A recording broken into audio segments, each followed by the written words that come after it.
Hey, welcome back to the Saltworks podcast as we continue on what we're lovingly calling March Motherhood Madness, where we dive into, yes, topics from the book, but also just motherhood in general, just taking a month to really dive into these topics with a little fun motherhood series. But before we dive in, I want to tell you about a couple of partners that we have.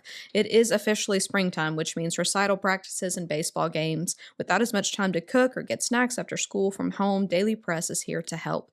Daily Press has fast and friendly service for your busy schedule with their made-to-order deli options for breakfast, lunch, and dinner.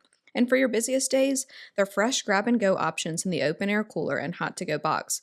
What you may not know is that they even have a wide variety of frozen take-home meals and appetizers. And we can't forget about the baked good options and fresh brewed coffee. Daily Press has 4 locations, making it convenient for you and your family, and are open from 6 a.m. to 9 p.m. at all but one location. Plus, it's a family-owned business, so stop by Daily Press today.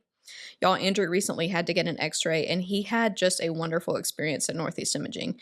Everyone was so kind, it was convenient and comfortable. If you don't know, Northeast Imaging is a patient-friendly diagnostic testing facility that is doctor-trusted and patient-preferred.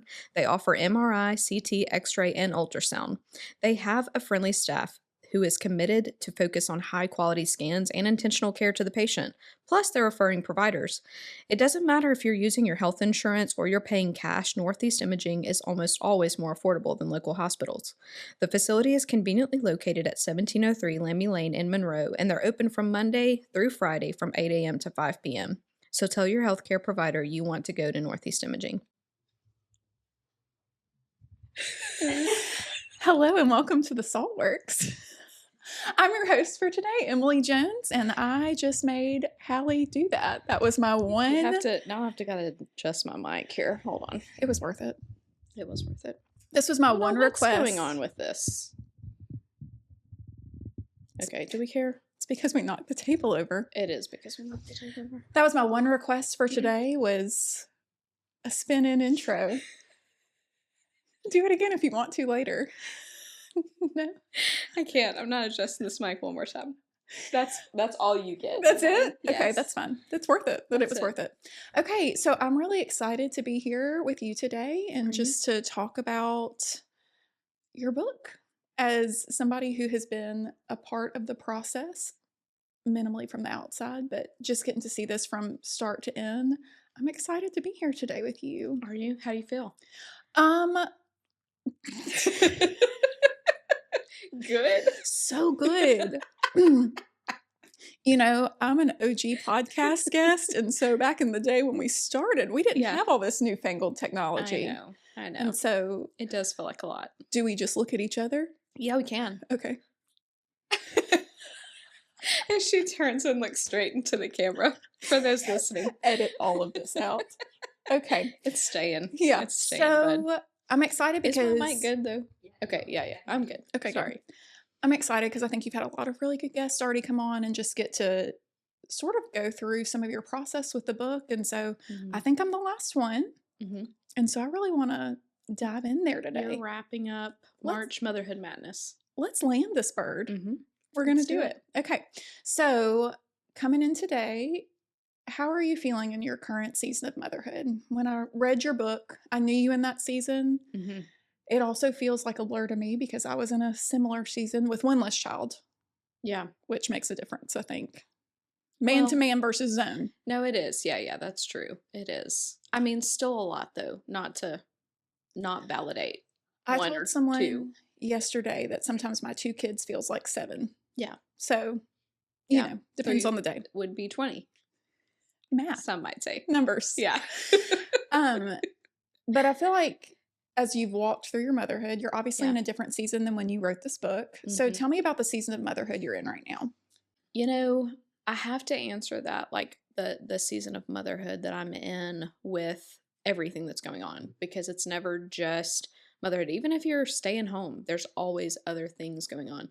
Your husband might have switched jobs. Y'all might have just moved houses. I mean, there's always stuff. And so right now for me in my season of motherhood, my kids are older than they were when I wrote the book. And there was even a piece of me that was like, am I going to still connect with this by the time it actually launches? Fast forward, I do. It still makes me tear up whenever I Mhm. read it. And so I do think that it has things to say for people in many seasons. Um, but for me right now, my kids are older, but launching said book has been a lot, connecting that with um, just all of the launch that we've done and like all the marketing behind the scenes. That has been a lot.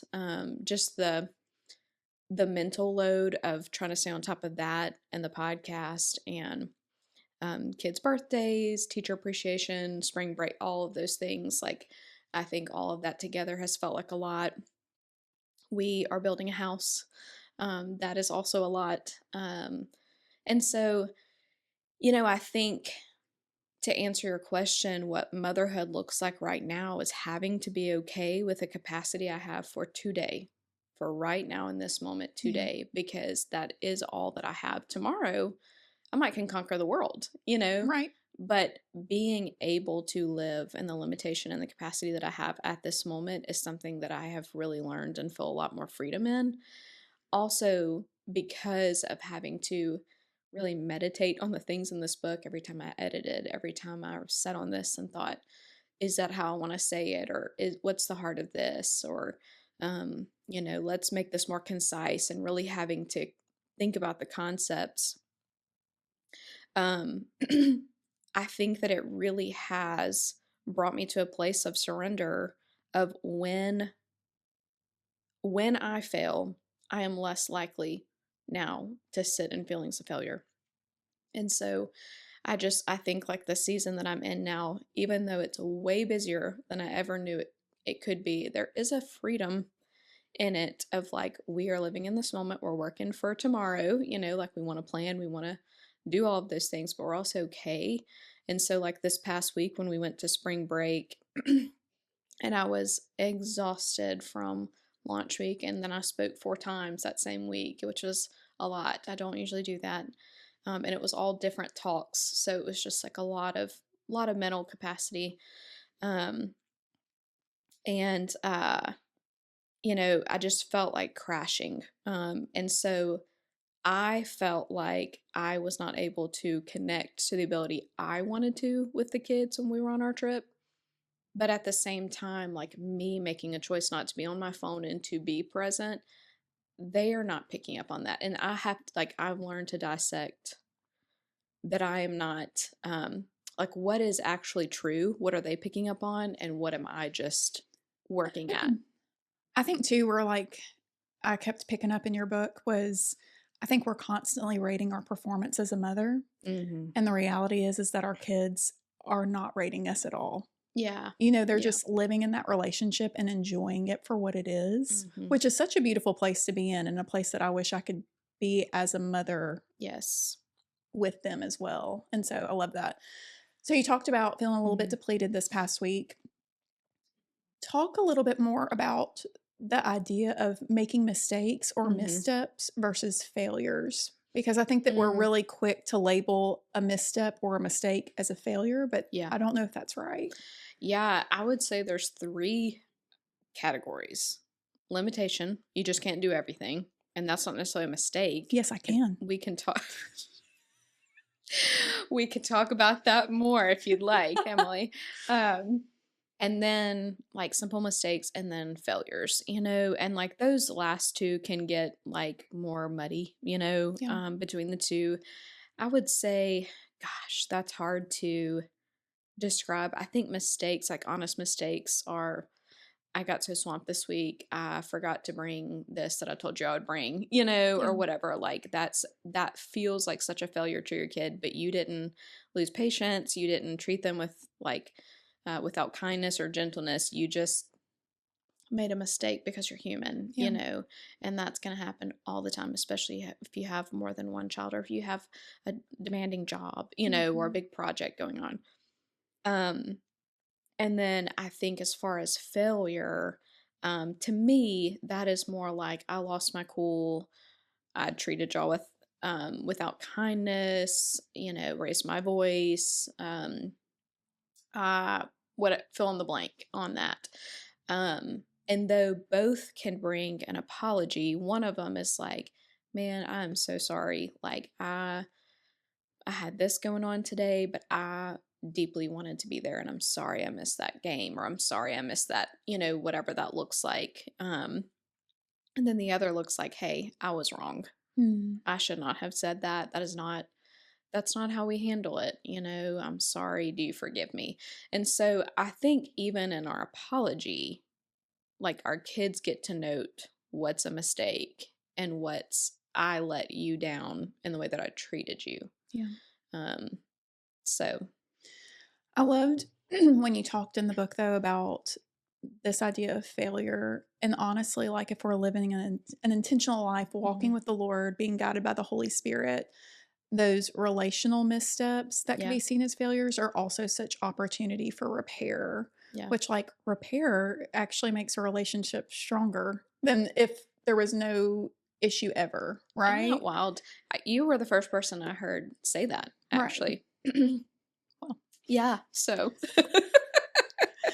yeah, but it's true, right? yeah. Because it's such an opportunity for there to be humanness in the Mhm, midst of authority, right? Because our kids look at us, and there are times that I think we're seen as infallible, mhm. which is such not truth. Like, I Yeah. remember thinking that about my mom, of like, she doesn't mess up. She's Mhm. perfect. She's got it together.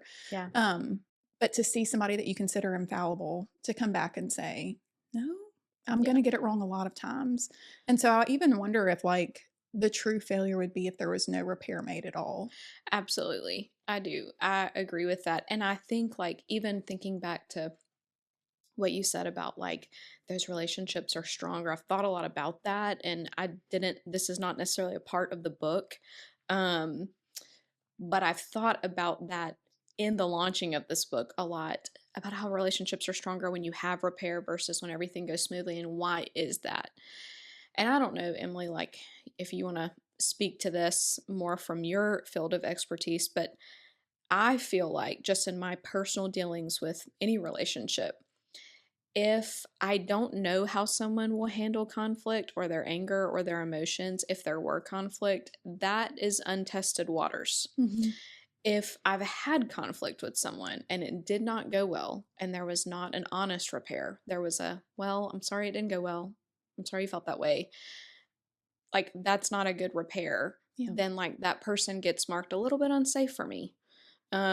Doesn't mean they're a bad person, doesn't mean, and I'm not saying I put them in the category purposefully, but subconsciously we're like, I kind of have to tread more carefully around this person because I don't know what I'm going to find if I'm not my best or if I misstep Right. here. But even if it's been an ugly situation, if we can have an honest, like, repair with humility, oh, well, I know no matter what we hit in life, what I'm going to find with this person. That's right. And I think that's why it feels stronger, Mhm. and I think that is what is such a gift for kids, because I don't know about your kids, but sometimes mine will say, are you mad? And I'm like, no. And they're like, well, you're walking fast and you're, whatever. And I'm like, oh, no, I'm not. Like, I think I'm stressed today because I have a lot to do, but I think the gift, even in saying that, is saying, like, it's not you. Mhm. And I have had to look one of mine in the eyes multiple times that worries about other people's emotions a lot and say, when someone else is grumpy, that's not your responsibility. Right. Even me. And I'm sorry that whatever. And that was hard. That first, that felt like a failure, but now I view that as a gift that they would voice that. Oh, it's such a communication technique to be Yeah. able to say, we have to do that in my house too. Henry is mine, that Mm-hmm. he also pays a lot of attention to me specifically in my Yeah. moods, because I struggle with anxiety, and so that can lead things in our household if I'm not careful, Mm-hmm. and if I don't surrender that pretty consistently. Mm-hmm. And so we've even come up with communication techniques of like, hey, when you feel this way, ask this question. Right? Mm-hmm. So he'll say, are you a little bit anxious right now? If I'm Mm-hmm. being a little Mm-hmm. grumpy or something like that. Yeah. Um, because we had to come up with a way for him to feel like he could safely test those waters, Right. and so, yeah, I do think that's a gift. And I think the strongest parts of all of these interactions that have come up with my kids is that in those moments, they see my vulnerability and my humanness. Yeah. Right. And so we talked about like how moms to kids sometimes can seem infallible. Mhm. Well, through these repairs, Yeah. through these restorative conversations, that's my opportunity to be able to say, hey, bub, I'm struggling today. Like today Mhm. was a hard day. And that's not their responsibility, but it also teaches them how to be in a relationship with somebody. Right.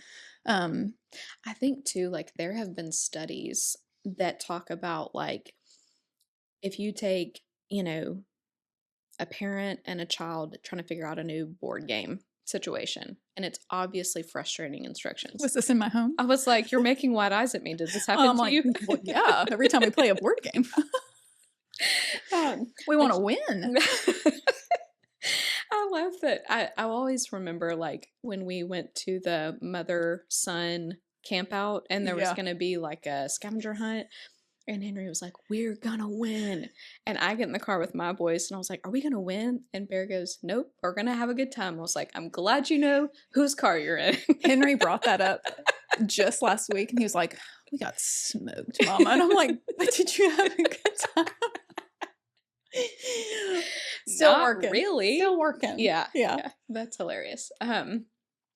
No, but they say like if you have, you know, your child and an adult like sitting at a table trying to figure out a board game and it's obviously frustrating, like the directions aren't making a lot of Mhm. sense, you're having to go back and forth, maybe stuff isn't fitting together, that it makes the child more anxious if the adult won't acknowledge this is frustrating Yeah. because they know that.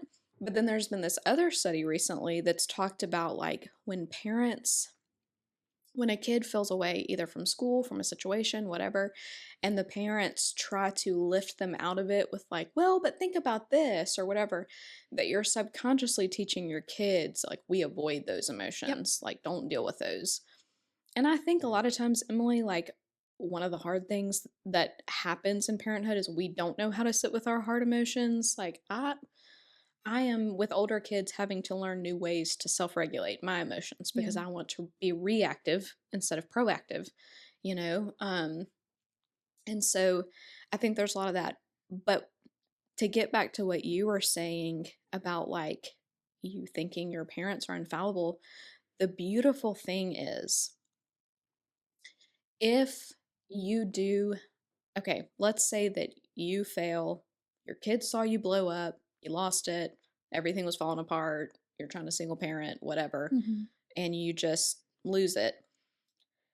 And your kids see you totally melt down about that. Like it ruins the rest of your night, ruins the rest of your day, whatever. You never really quite make that repair, and they can tell you feel just sad, you know, like, which is an honest response for like you probably are dealing with these feelings of shame and failure from a way that you didn't want to react to the situation.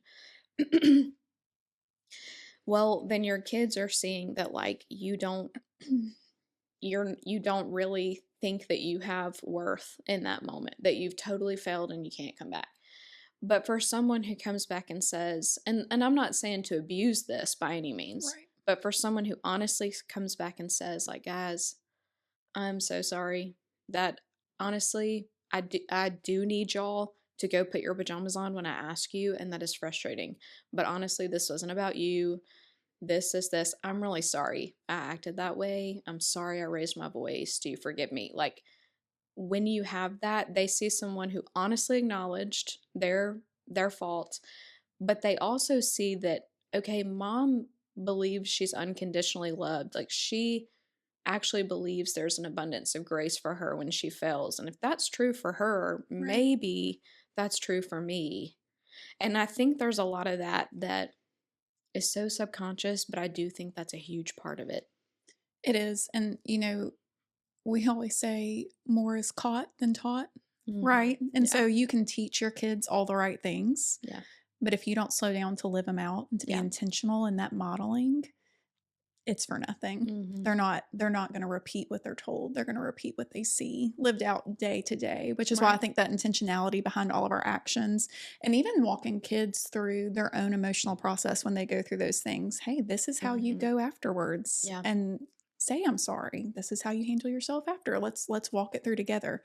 That makes such a difference for kids because Yeah. we are their model throughout the world. We're what they're Mhm. looking at. And so, Well, and like to tie that back to the season I'm in, one of the things I'm really working on, like in all this craziness that is our life right now, it's all good things. And I don't want to miss any of the good things just because there's a lot of them. mhm, And so, what I'm really working on in resting in the capacity and the truth that God really does hold our day and He really does go before us. And if He needs it done, He will establish our steps in that direction. I mean, we're not just going to lay in bed and be like, oh, it didn't happen today. But, like if you're honestly trying to mark things off your list and it doesn't happen, then He didn't need it to happen. Like resting in that. So, one of the things I'm really working on in all of that is like not hurrying so much. Like, when we feel that everything in the world relies on us as moms, which let's be honest, there's a lot yeah, that we have to do. But when you honestly feel like you have no agency with the Lord and you have no one you can ask for help, you honestly can't, you have to do these things today, you can't put anything on tomorrow. Like when you're living with that in the back of your mind and that weight on your shoulders, like you are going to be so hurried and so panicked, and you are going to be a lot more reactive. And so, like, one of the things I'm working on right now in this season of life, when it is so busy, is not hurrying, not like actively working on not thinking everything relies on me, because I don't know what's going to happen when the kids get home and we're doing homework, but I know how I'm going to show up to it, yeah. and that makes a big difference, I think. It does. I think that ties into your chapter on rest, Mhm. which was incredibly offensive.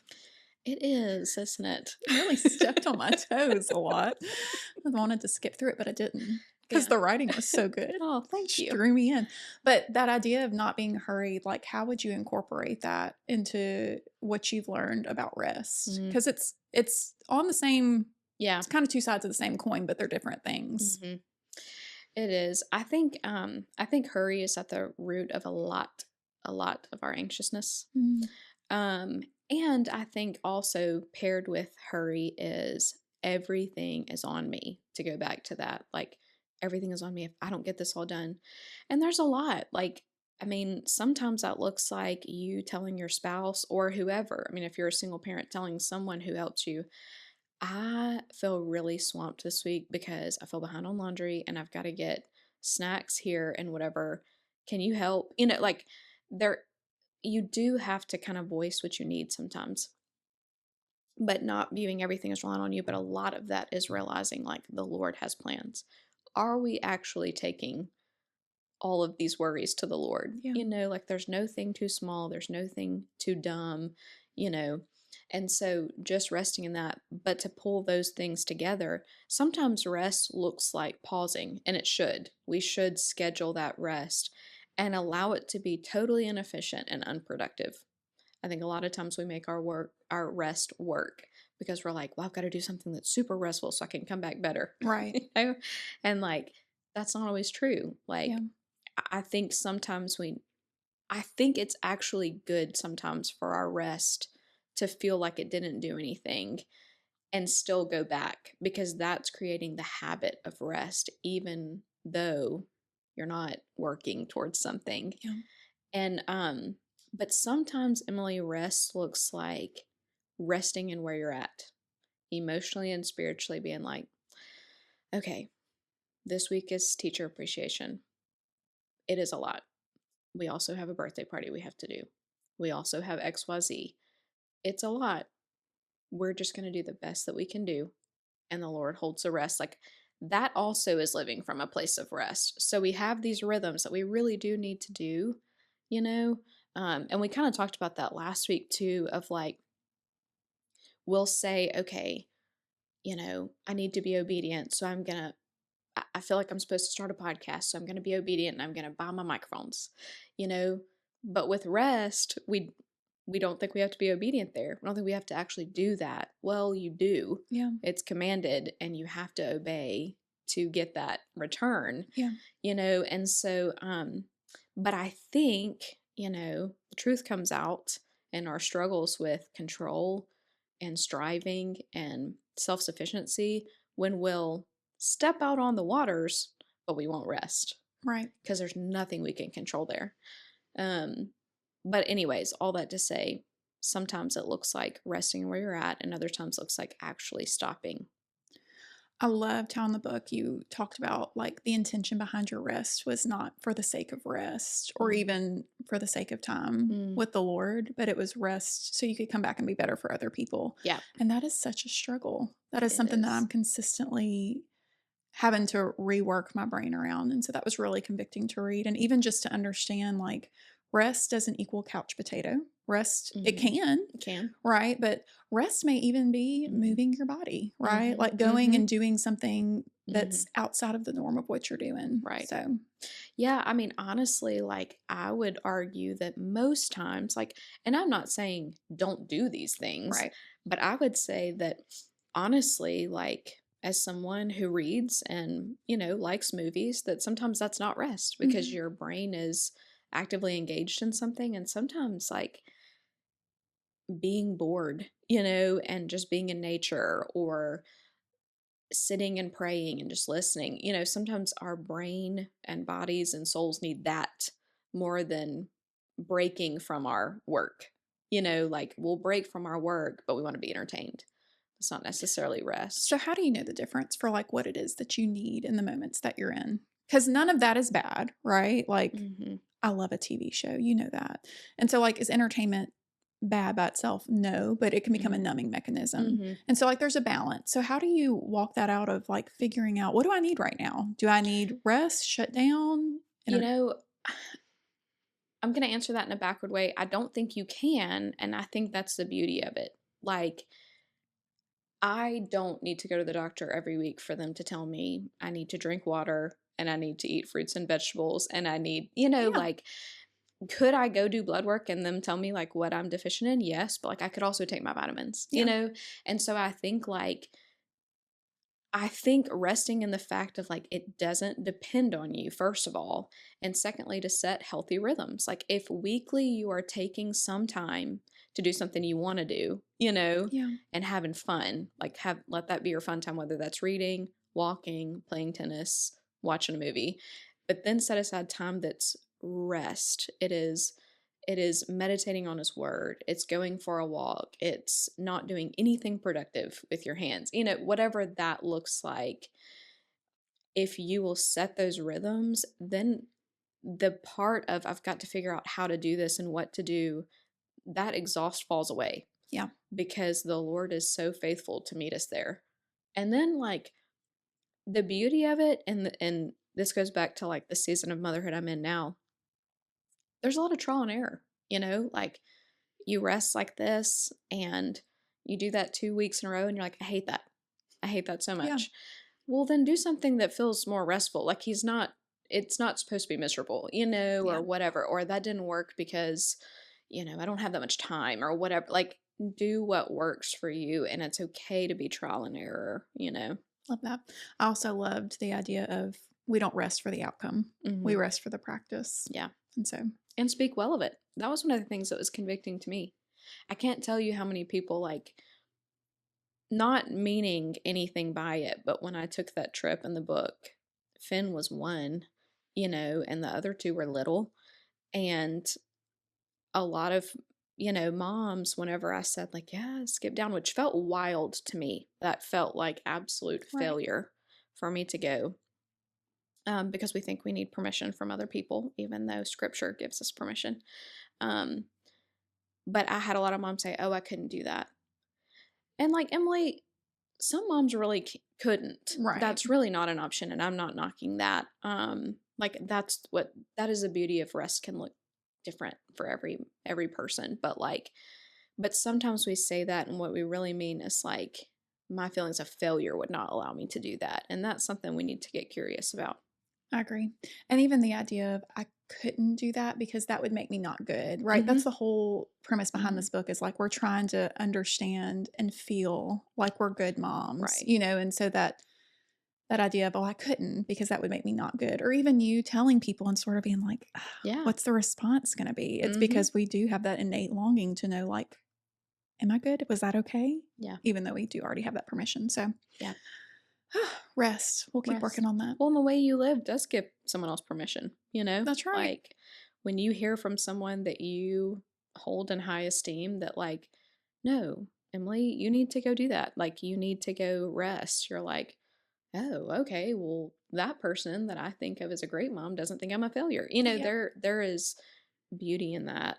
So, Absolutely. Encouragement instead of the inward. Well, I couldn't. yeah, That would be yeah. hard. So let's move on from rest, Yes. please, as Yes. I continue We to work rested on there that. long enough.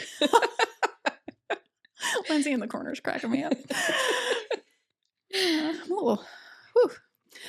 Okay, so let me ask you this. You, chapter 5 was also hard for me. I'm picking out the things that were hard for me. Yeah. I texted Hallie last night. I have read this book multiple times in multiple iterations, but last night was really exciting because this was my first time that I got to like Hold it. and highlight Yeah. my own book, which was really exciting. So of course, like the things that I camped out on were the things that were the hardest for me. And I texted you afterwards and was like, it's so good and so offensive, you know. Which was a huge compliment to It's me. such a It was so compliment. And it's validating. meant from the most I complimentary knew it place. was. Okay, good. You've offended me. Imagine having to put it out there and put your name on it. No. No, thank you. I'll pass. Pass. But so in chapter 5, it was lack and limitation, which going into that chapter, I remember being like, better not. Right. Yes. But you talked about I have a quote, and you said, the weightiness of imperfection can feel bigger when we enter motherhood. That has been so true in my life. I feel like I totally shifted my personality in some ways when I became a mom.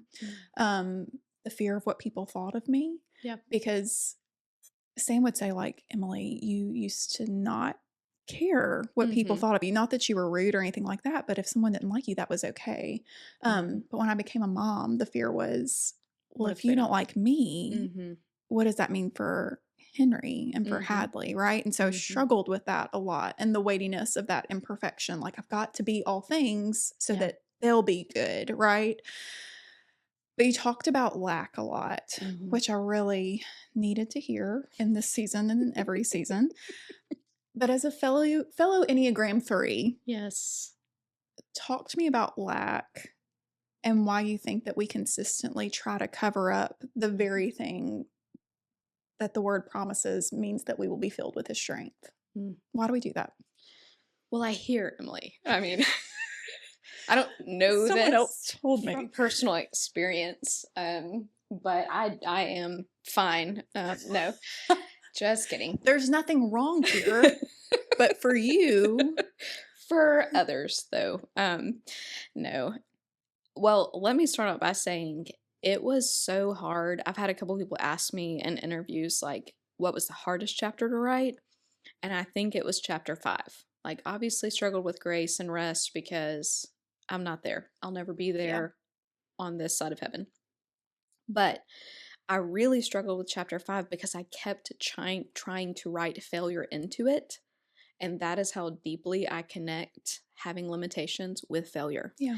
And I think if I struggled with that, knowing those things were separate, that if we don't consciously look at that, we're always going to tie them together. And I'll give you an example. So, like the opening for that chapter, which my editor, who was wonderful, did not necessarily feel like the hook there was super strong just because it wasn't a personal story or example. And she's not wrong. Like, writing wise, that's true.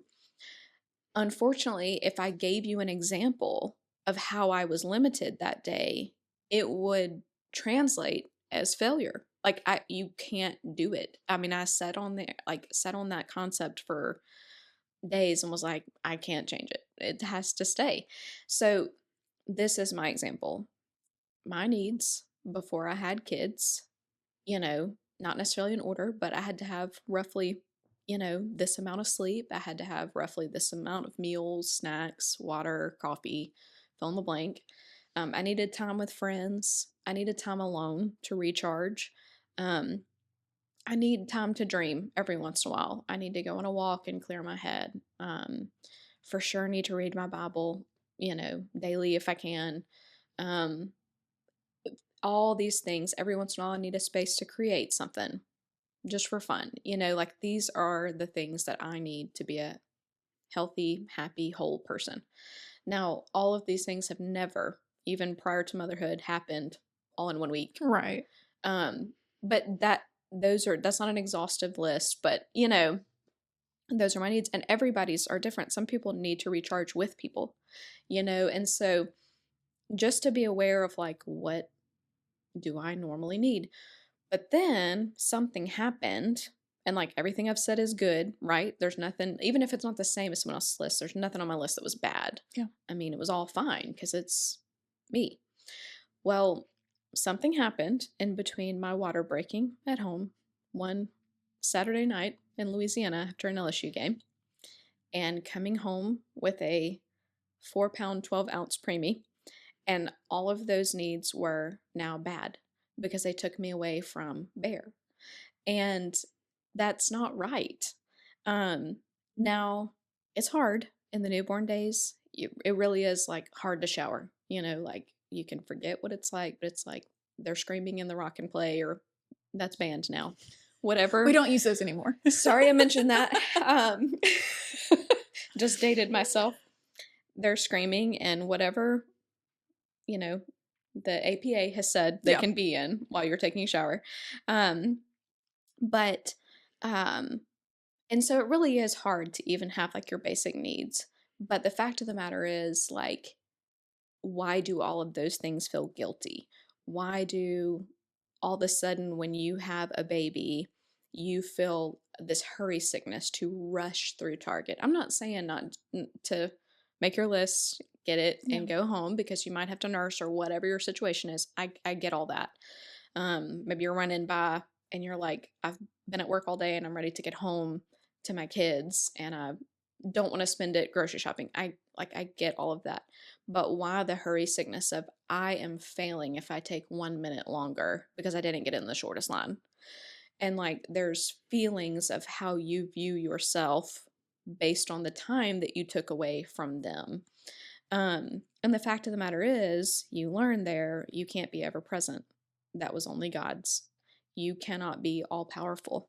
You're not El Shaddai. You're not all sufficient. Yeah. That is him. That is his alone.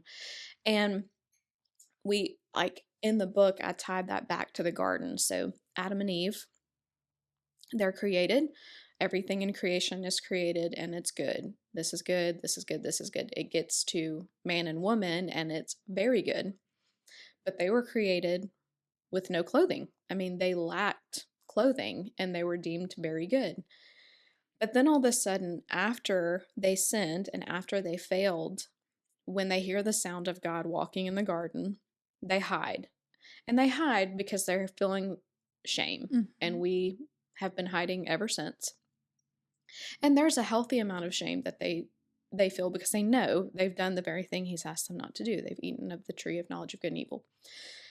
But when he says, where are you? And they say, well, Adam's answers, we heard the sound of you walking in the garden and we hid because we're naked. His first question is, who told you you were naked? Which is so interesting because they've always been lacking clothing. It's just that now in their shame, they realize their lack and limitation. And I think, Emily, like the truth is a lot of times we don't realize how limited and lacking we are until we've failed. And so I think we meet that in places of failure and it makes it very hard to separate. But the fact of the matter is, had she reached into his presence for what she felt she needed instead of to the tree he said was not good for her, then she would not have felt that. But everything else, like they always had needed God. They always needed his direction. He gave them their roles. He gave them their jobs. He gave them their name. Like everything that they needed came from his hands. And so we see even before we had need of a savior, we always had need of a God.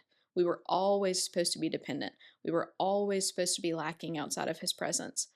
And so I do think there's a lot there, that we probably don't have time to dive into, but I think a lot of times we meet our limitation in times of failure. But I think also we just have these expectations like Eve, not to be more like God, but to be more God-like. ever present, all powerful, their end all be all. None of those things were meant for us. And I think what makes that feel so bad and so weighty inside motherhood is the fact that you love this person so much and they do come here so helpless. Like they come here needing everything from you or a caretaker or your husband. Like they do rely so much on you. But even then, even when they come home and they are 2 days old, you're never meant to be their savior. You're never meant to be their God. And when you release that, you can actually enjoy the role that you have in partnering with him in that. Um, and so I know that was like a lot, No, I but love that. And what I heard from you say that too is like that's also an ability to enjoy the relationship yeah. with your child instead of just the role that you have to play. And I Mm-hmm. think that is a huge piece that we get Yeah. stuck on. Because even while you were talking, Hallie, like as a mom that's worked throughout my children's whole lives, Mm-hmm. I've felt the mom guilt, but I've also felt another emotion when, oh, wait, you don't need me? Like I can Mm-hmm. go to Target. And I think that's a whole other book. I'll talk with you Mm-hmm. about it later. Okay, Um, you write that. yeah, for sure. Um, so anyway, I just think I love that. I told a friend that the other day is, and you say it in the book, if we were perfect, there would be no need for a savior. Mm-hmm. And what a bleak existence that would be if we could Mm-hmm. be that for our Yeah. kids. You Yeah. know, what a limited love they would know, Mm-hmm. what a limited existence they would know. So I Mm-hmm. loved that on Yeah. lack, even as I consistently try and say, there's no lack here. I know. Yeah, no, we're good. I know. Yeah. It's, it's so bad. And then, I mean, that doesn't even get into all the like the body of Christ, like Right. not only like we're not just redeemed to be this set apart creation, we're redeemed to be joined into the Yes. unity of the body of Christ. And so, like, how beautiful that I'm not good at the things you're good at, Yep. and like that's how it was intended to be. I love that. And like, I think that's what makes friendships inside of the church so special too. I love the way other believers love my kids. Mm-hmm. You know what I mean? And like the fact Yeah, that when I say something to my kids, it means something entirely different than when you see something in them and say something to absolutely. them. You know what I mean? And so you're absolutely right. Raising kids is not just a individual or team sport. Yeah, It's the community. So yeah. I love that. I could keep talking about this book all day because I love it. And I think there's so much in here for everybody in every season of motherhood. Even you talked about like even when we enter that stage of motherhood, when we're no longer actively mothering, Mm-hmm. right? For Mm-hmm. their well-being, you're still a Right. mother. Um, but I'm just curious for you. So I can see a lot of a path that you walked while writing this book. Mm-hmm. Getting to walk some of that out with you as a friend has been really, really sweet. But I'm curious for you, like, can you sort of sum up, like, how did God transform your heart during the writing of this book? Mm-hmm. I mean, I will say I've seen this a lot more acutely in the publishing of this book because I've got deadlines. I've had, I have to coordinate with this person, and that's a different part than this. Um, I've had to invite a lot more voices into that process, and balance that with the podcast and motherhood and building and all of these other things. And so, like, in all of that, even turning the manuscript in that was mostly written before I signed, Mhm. but now I'm like combing back through it. I wrote chapters 5 and 6 after that. I had to get that reapproved, because I was like, there's a hole here and this needs to be here. And I'm glad because we've talked more about those chapters Yes, than thank you for that. you're but it feels like the Wild West when you're writing a book because you're like, I'm changing this sentence and it's going to be printed like this forever. You could change it and that's what it's going to be. Like that it's really wild. Like you go through so many edits, but then you'll get an email that's like, "Can we change this sentence to this?" And you're like, "Sure." On a random Tuesday, and that's what it's printed as. Like Yeah. it's just weird. But because it is like that and because we're just a bunch of humans making something to hand to other humans, it's not going to be perfect. It's not going to be this um just totally infallible, masterpiece. I've found typos in it, and it's been through how many, Isn't that the readers. worst? I don't even care at this point because it's out, But in learning all of that, I really, really, really have had to learn surrender of you knew we would be here. Like if there was a huge deadline at the same time I had something big with the kids, I'm like, well, you knew we would be here. Yeah. So whatever I'm able to do is enough because my focus has shifted less from I need to do this so that I feel like enough. And it's shifted to you have given me these children. You have given me this book deal. You've given me this microphone. How do you want me to steward it? I know that it is well with you. I know that your grace and your favor is upon me. I know that you love me and that I'm not going to be marked failure if I don't get all this right. So, what do you want me to do with that today? And the more I've practiced that because I've had to, Yeah. I mean, there was just no way I would have melted into a puddle. The more I've practiced that, and it's never going to be perfect, the easier that gets. And the more it goes, okay, yeah, we can decide on trim today at the same time that we're recording, and this kid's homesick. I mean, he really is that sovereign that he can handle all of those things that you have in your life right now. And so, as he's transformed me, like I've really just learned to trust and enjoy the things that he brings me and realize half of these things I'm worried about aren't even eternal. And, like it just, there's so much freedom and there's so much more enjoyment in that. Um, and like even you hit on this earlier, but like I'm so worried about being the mom I want to be, about feeling like I'm the mom I want to be. Like this past week with spring break, feeling like I wasn't super plugged in or whatever. Instead of melting down over that, I just gave him the capacity I had. Mm-hmm. I knew it wasn't my best, but it was the best I had today. And like that's the thing about capacity and limitation. It changes literally in one day. I have more capacity and less limits at 8 a.m. than I do at 8 p.m. Right. Like it's, I mean, and so just learning to live in what he's given you, I mean, it changes everything. And that definitely pertains to motherhood, because you can't see all your kids equally every day. Yeah. You just can't. So I love that because, like, this is a book about motherhood, but Mhm. like the theme is surrender. Yeah. And so, regardless of what stage you're in, what the role is, where you're serving, Mhm. what any of that, Mhm. the theme is surrender, Yeah. right? And if we can surrender, he will fill those gaps. He does Absolutely. fill those gaps. So, Well, and it takes you to chapter 12, which is the last chapter. And that's the chapter I'm living in, and that's the chapter I will be living in, Emily, until the day that I die. mm-hmm. Because it talks about the servants and the talents, and there's the two that are given these amounts, and they go and they invest them. The master gives them three servants, each an allotted amount of talents of a currency, and he goes away, gives no directions on to what to do with those, how to do it, any of that. And I love that because Jesus is not a micromanager. Right. We think that he is, he's not. He is a neither do I condemn you, now go and sin no more kind of God, which is beautiful. And so the master goes away for some time. It's a lengthy time. We don't know how long.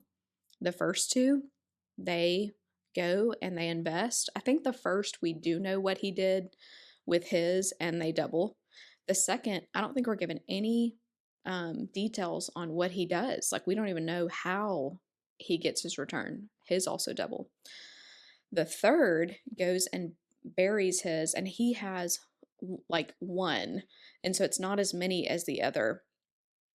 But that one talent was like, I forget, I think I did write it in the book, but now I've forgotten how much, but it's like, it's a crazy amount. Mm-hmm. Like it's not a small amount, and it's amount you would not have had the master not given it to you, Um, and likely, side note, these were probably like indentured servants. Like you're not getting paid a wage anyways. Anything you have is at the mercy of the master, which there's a lot you could say on that.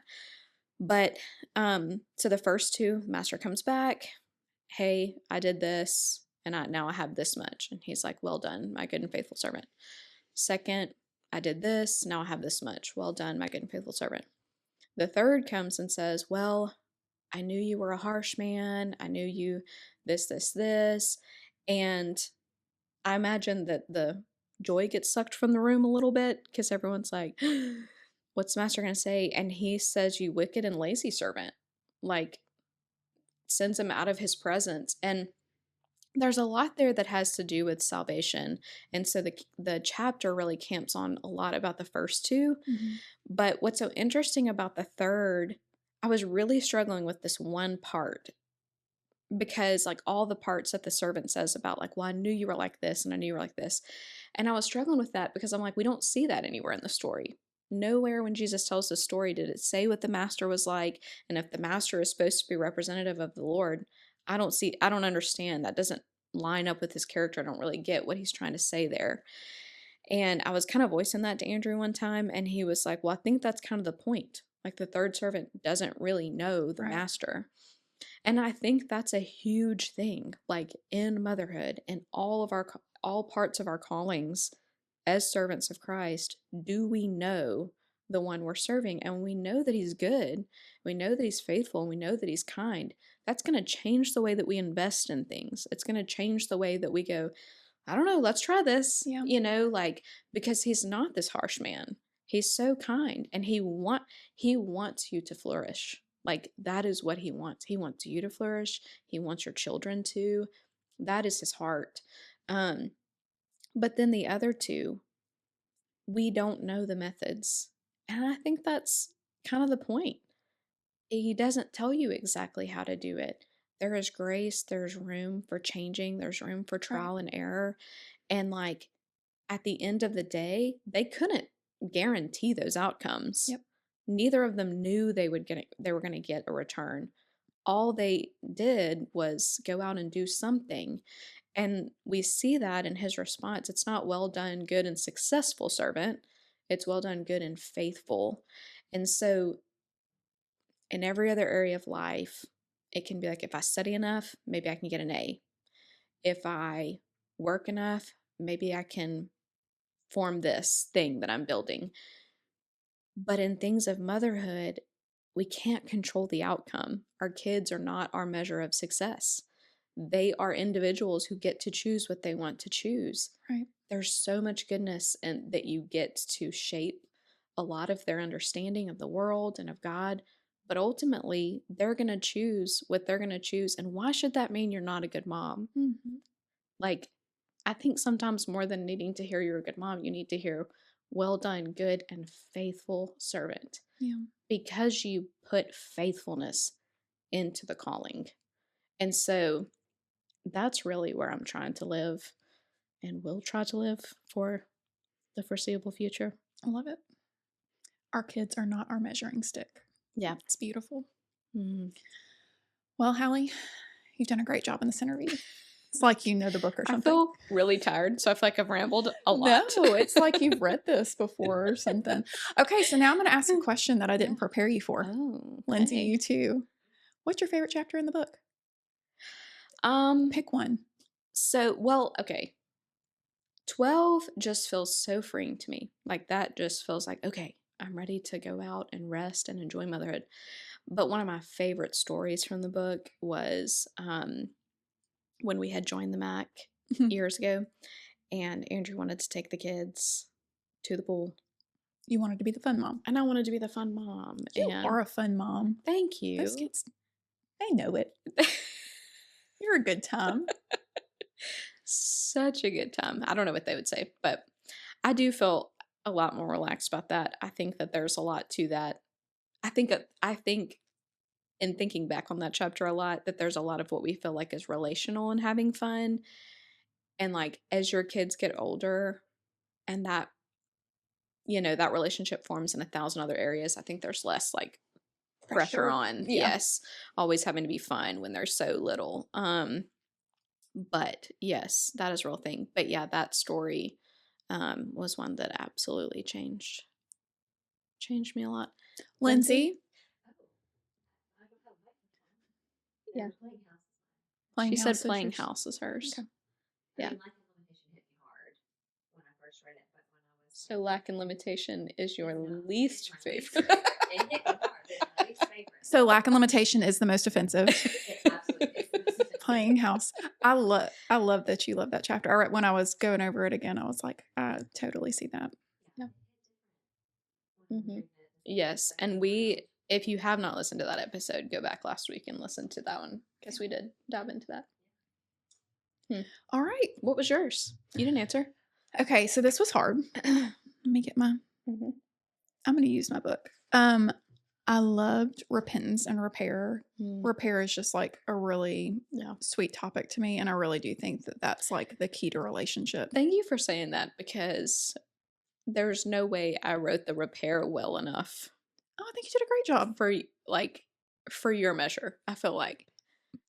I think you did a great job. Thank you. It was very good.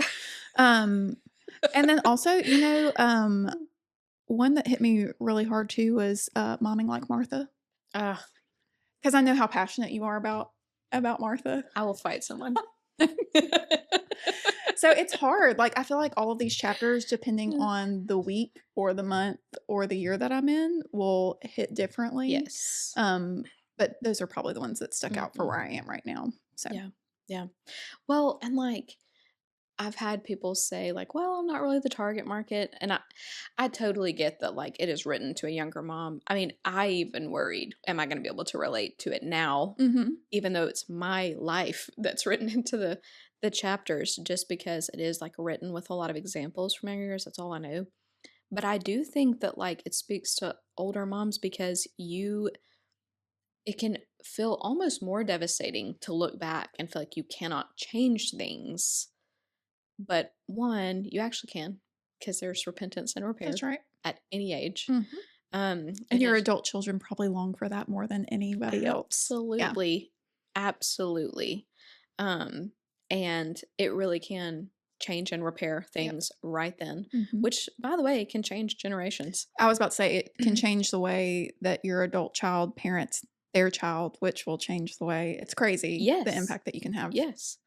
And so like that, but secondly, all these things, all these truths about the worth and the fact that you're not in charge of the outcome, like that's sometimes the hardest thing is like when we have adult kids, we will have kids that have chosen things we didn't agree with or love, or did I impact that, or did I, all of these questions, the older they get, and like the answer remains that like he holds them.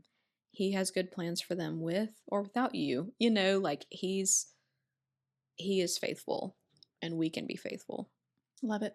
Yes. Book on motherhood for sure. But I read this and this is more of a book on surrender. So, well, Hallie, I have just enjoyed having you here so much. Thank you for having me, Emily. It's we'll just have to do this so again unexpected. Sometime. I know. Okay. Well, thanks everybody for joining us. And Hallie, we'll see you next time on the Saltworks.